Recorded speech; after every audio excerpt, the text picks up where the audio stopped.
குவைத்தின் இன்றைய முக்கிய செய்திகள். குவைத்தில் ஜாபர் பாலம் அருகே ஒரு மீனவர் கடலில் மிதந்து கொண்டிருந்த ஒரு உடலை பார்த்துள்ளார்.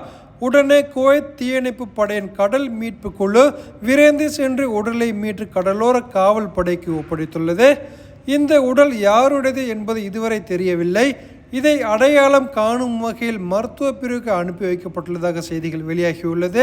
அடுத்த செய்தி, குவைத்தில் வாட்டர் பிஸ்டல் மற்றும் வாட்டர் பலூன்கள் விற்பனைக்கு தடை விதிக்கப்பட்டுள்ளது.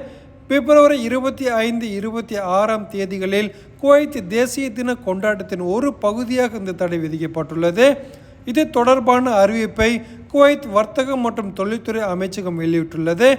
இந்த முடிவை அமல்படுத்த சம்பந்தப்பட்ட அனைத்து அதிகாரிகளுக்கும் குவைத் அரசு உத்தரவு பிறப்பித்துள்ளது. அடுத்த ஒரு மரண செய்தி, விபத்தில் படுகாயமடைந்து ஓராண்டாக சிகிச்சையில் இருந்த நந்தவனம் சேர்ந்த ரவீந்தர், தேவி ரவி இவர்களது மகன் ஆகாஷ் சிகிச்சை பலனின்றி இன்று காலமானார்.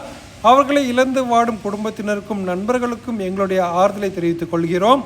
இதுபோல குவைத்தின் முக்கிய செய்திகளை தெரிஞ்சுக்கொள்ளும் சேனல் சப்ஸ்கிரைப் பண்ணி வச்சுக்கோங்க. மீண்டும் அடுத்த வீடியோவில் சந்திப்போம். நன்றி.